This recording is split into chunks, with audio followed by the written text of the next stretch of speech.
जैसे प्रहलाद के मन में समझ में आ गई, ठीक मेरा पिताजी तो नींद में बोला है, न्यू कह मैं भगवान हूँ मेरी पूजा करो, यूँ तो नींद में शनिपात के मरीज की तरह बांटा है।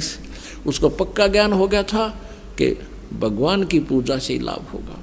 तो उसने सैकड़ों यातनाएं दी अपने पुत्र को, लेकिन प्रहलाद टस से मस नहीं हुआ। और पुण्यात्मा यही सती थी अब हुई, ये क्रोथा कांड हुआ। इसका कारण यही था कि नकली संतों ऋषि आचार्यों की दुकानें बंद होने के कागार पर आ गई। उनको ये डर था कि कहीं जनता को पता ना लग जाए सच्चाई का और तुम्हें थूकें धक्कारें। अगर तुम इसे आचार्य थे, तुमने कह का भी नहीं पता कहाँ के गुरु थे। उन्होंने राजा और प्रजा को भ्रमित करके कितना जुल्म ढा दिया, कितनी झूठ बोल दी, कितनी बकवाद कह दी कि वहाँ ऐसा होता है ऐसा होता है। लेकिन आप जी प्रहलाद के रोल पर थे। आपने उस समाज और उस झूठे आचार्यों की और इस झूठे मीडिया की कतई नहीं सुनी। आप टस से मस नहीं हो सके, आपने प्रहलाद वाला रोल किया है। नहीं इतनी बूंदी सुनकर घर के भी दूर भाग जाए जो हमारे बारे में अफवाहें फैलाई। तो पुण्यात्माओं, यह परीक्षा थी परमात्मा की कि मेरे बच्चे मुझे कितना पहचान सके हैं। क्योंकि 1994 से लेकर 2006 में यू कांड हुआ था। 1994 से लेकर 2006 तक 12 वर्ष लगभग हो गए।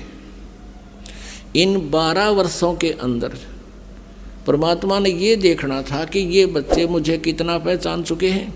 क्योंकि आज से 600 वर्ष पहले परमात्मा ने एक परीक्षा की थी। एक वैश्या को, सुप्रसिद्ध वैश्या को हाथी पर बैठा के और हाथ में गंगा जल लेकर बोतल में और मुंह का लगा के और उस वैश्या को हाथी पर बैठा कर पूरे बाजार में घूम गए। जब 64 लाख शेष हो गए थे परमात्मा के, तो परमेश्वर कबीर जी ने देखना चाहा था कि ये मुझसे कुछ परिचित भी हैं या सुख इन्हें मिल रहे हैं इसलिए मुझे भगवान मान रहे हैं। तो उसमें क्या हुआ कि सभी के सभी इस लीला को देखकर 64 लाख के 64 लाख भगवान से विमुख हो गए। लोक वेद सुन के दुनिया कहने लगी, देख थारे गुरु जी ने कितने निकम्मे हैं, ये कैसा जुल्म कर रहे हैं, सरेआम वैश्यावर्ती कर रहे हैं, शराब पी रहे हैं, वैश्या को साथ लिए। अब वो मूर्ख थे। परमात्मा कहा करते रहे, निकम्म्यों, जब तुम्हें सुख होते थे, थारे दुख दूर होते थे, तुम्हारी जुबान का थूक सूख जाता था। मेरी महिमा गाते गाते जनता के सामने भगवान आए हैं, हम ऐसे दुखी थे, सुखी कर दिए।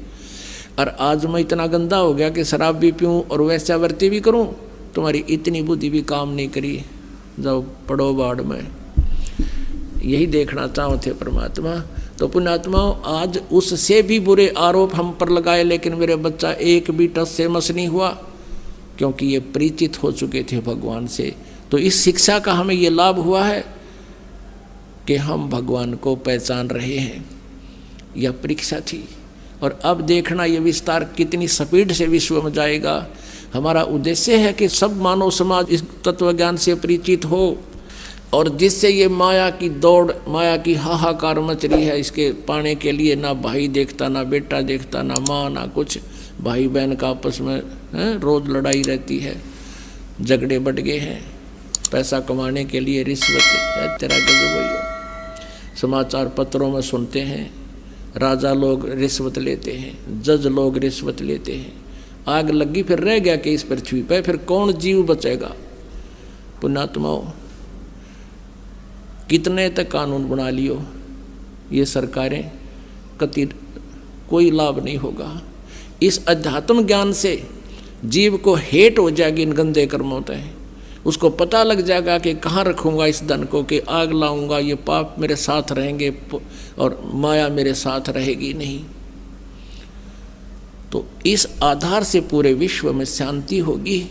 हम भगवान की भक्ति में बहुत समय लगा सका करेंगे। अब तो दिन रात माया जोड़न की तगड़मबाजी फार्मूले याद रखें हम कैसे धन जुड़े। और धन वही मिलना जितना भाग्य में, उससे अधिक मिल नहीं सकता। और परमात्मा कबीर जी की शरण में आने के बाद आपके भाग्य में ना होगा तो भी देगा। अब परमात्मा कबीर जी कहते हैं जैतन राजपाट भी चाहिए, हमारा दर ले ध्यान।